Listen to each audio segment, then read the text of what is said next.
பிரதமர் மோடி இவ்வளவு மோசமா நடந்துக்க கூடாதுப்பா. வேர்ல்டு கப்ப கமின்ஸ் கிட்ட குடுத்துட்டு அவரை கொஞ்சம் கூட என்கரேஜ் பண்ணாம அப்படியே கீழே இறங்கி போயிட்டாரு. இதெல்லாம் நியாயமா? இந்த ஒரு விஷயத்துக்கு பதிலடி கொடுக்கும் விதமா தான் மிச்சல் மாஸ் வேர்ல்டு கப் மேல 2 காலை வச்சிருக்காரு. இதுதான் காரணம் சொல்லி நிறைய பேர் கருத்துக்களை பதிவு பண்ணிட்டு வந்துட்டு இருக்காங்க.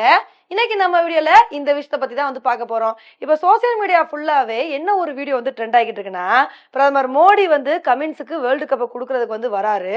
கொடுத்துட்டு உடனே ஸ்டேஜை விட்டு கீழே இறங்கி போயிடுறாரு.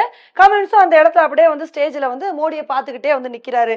இந்த ஒரு வீடியோ தான் பயங்கர வைரலா ஷேர் ஆகிட்டு இருக்கு. இதுக்குதான் நிறைய பேர் கண்டனத்தை தெரிவிச்சுட்டு வந்துட்டு இருக்காங்க. ஒரு பிரதமர் இப்படியா நடந்துக்கிறது, இது ரொம்பவே ஒஸ்ட் பிஹேவியர் அப்படின்னு சொல்லிட்டு பயங்கரமா அவரை விமர்சனம் பண்ணிட்டு வந்துட்டு இருக்காங்க. ஆனா இது உண்மையான வீடியோவான்னு கேட்டீங்கன்னா கண்டிப்பா கிடையாதுங்க. இதை எடிட் பண்ணி இந்த மாதிரி ஷேர் பண்ணிட்டு வந்துட்டு இருக்காங்க. உண்மையான வீடியோல பிரதமர் மோடி என்ன பண்ணிருக்காருன்னா, அவர் கப்பை கொடுக்கறதுக்கு மேல வராரு. கமின்ஸ் கிட்ட கப்பை கொடுக்குறாரு. அதுக்கப்புறம் அவர் என்கரேஜ் பண்றாரு. அவருக்கு கையை கொடுக்குறாரு. கையை கொடுத்துட்டு உடனே கீழே இறங்கி வராரு. கீழே இறங்கி வந்தவொடனே சும்மா இல்ல, பிரதமர் மோடி ஆஸ்திரேலியன் பிளேயர்ஸ் எல்லாரையுமே என்கரேஜ் பண்றாரு. கையை கொடுத்து பாத்தீங்கன்னா ஒவ்வொரு பிளேயரையும் என்கரேஜ் பண்றாரு. இது மட்டும் இல்லாம நம்ம இந்தியன் பிளேயர்ஸ் சோகத்தோட பாத்தீங்கன்னா ட்ரெஸ்ஸிங் ரூம்ல இருந்திருப்பாங்க பாத்தீங்களா, அவங்க கிட்ட போயும் அவங்களுக்கும் என்கரேஜ் பண்றாரு. இந்த விஷயத்தெல்லாம் பண்ணவரை போய் இந்த மாதிரி பிரதமர் மோடி பண்ணிட்டாரு, ஒஸ்ட் பிஹேவியரை பண்ணிருக்காருன்னு சொல்லிட்டு இந்த மாதிரி ஒரு சில பேர் உருட்டிட்டு வந்துட்டு இருக்காங்க. இது மட்டும் இல்லாம பிரதமர் மோடி வேர்ல்டு கப்பை பார்க்க உள்ள வரும்போது ஹாய் அப்படின்னு சொல்லிட்டு ஒரு சந்தோஷத்தோட வந்திருக்காரு.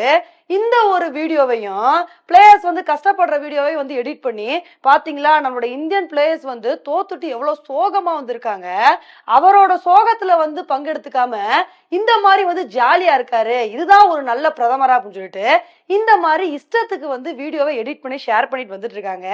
இதுக்கான காரணம் என்னன்னா, இவங்களுக்கு ஒரு விஷயத்த ப்ரூவ் பண்ணணும். இந்தியா வேர்ல்டு கப்பை தோத்துருக்காங்கன்னா இதுக்கு காரணம் பிரதமர் மோடி தான். பிரதமர் மோடி வந்தனாலதான் இந்தியா தோத்து போயிட்டாங்க அப்படின்னு சொல்லிட்டு இந்த மாதிரி விஷயங்களை ப்ரூவ் பண்றதுக்காண்டி தான் இஷ்டத்துக்கு இது மாதிரி வீடியோ ஷேர் பண்ணிட்டு வந்துட்டு இருக்காங்க. ஏன்னா நம்ம இந்தியாவும் ஆஸ்திரேலியாவும் ஃபைனல்ல விளையாட போறதுக்கு முன்னாடியே இந்தியாவில உள்ள ஒரு சில பேர் என்ன டிசைட் பண்ணிட்டாங்கன்னா, எப்படியாவது இந்த மேட்ச்ல இந்தியா தோக்கணுப்பா. ஏன்னா இந்த மேட்ச்ல மட்டும் இந்தியா ஜெயிச்சுட்டாங்க, இதை வச்சே பாஜக அரசியல் பண்ண ஆரம்பிச்சிருவாங்க. எங்கனாலதான் ஜெயிச்சாங்க அப்படி இப்படின்னு சொல்லிட்டு அரசியல் பண்ண ஆரம்பிச்சிருவாங்க. அதனால இதுக்காண்டியாவது இந்தியா தோக்கணும்னு சொல்லிட்டு நிறைய பேர் வேண்ட ஆரம்பிச்சிட்டாங்க. அதனாலதான் இந்தியா தோத்தவுனே இவங்களுக்கு சந்தோஷத்தை அடக்க முடியல.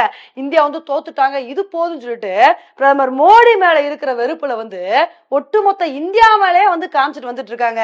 உண்மையிலே இந்த மாதிரி விஷயத்தெல்லாம் பார்க்கும்போது ரொம்ப கேவலமா இருக்குங்க. ஏன்னா சொந்த நாட்டோட தோல்வியை ஒரு சில பேர் இந்த மாதிரி கொண்டாடுறாங்க அப்படின்னா இது எவ்வளவு ஒரு கேவலமான விஷயமா இருக்குன்னு சொல்லிட்டு நீங்களே யோசிச்சு பாருங்க. இப்ப இந்தியா பாத்தீங்கன்னா இந்த மேட்ச்ல தோத்துட்டாங்க அப்படின்றதுக்காண்டி யாருமே நம்ம இந்தியா குறை சொல்லல, விமர்சனம் பண்ணல. ஐயோ இத்தனை மேட்ச் வின் பண்ணி கடைசி நேரத்துல இப்படி ஆயிடுச்சு அப்படின்னு சொல்லிட்டு வருத்தம் தான் பட்டிருக்கோமே தவிர அதை விட்டு நம்ம இந்தியன் கிரிக்கெட் டீமை விமர்சனம் பண்ணவே இல்லை. ஆனா இந்த விஷயத்துல நம்ம கிரிக்கெட் போட்டியில இந்தியா தோத்துட்டாங்க அப்படின்றதுக்காண்டி இதை வச்சு ஒரு சில பேர் அரசியல் பண்ணிட்டு வந்துட்டு இருக்காங்க. இவங்க எல்லாம் எப்பதான் திருந்த போறாங்களோ தெரியல. ஓகே ஃப்ரெண்ட்ஸ், இந்த ஒரு விஷயத்தை பத்தி நீங்க என்ன நினைக்கிறீங்க அப்படின்றத என்னோட கமெண்ட் செக்ஷன்ல போடுங்க. இதே மாதிரி இன்னொரு உங்களை மீட் பண்றேன். Bye friends.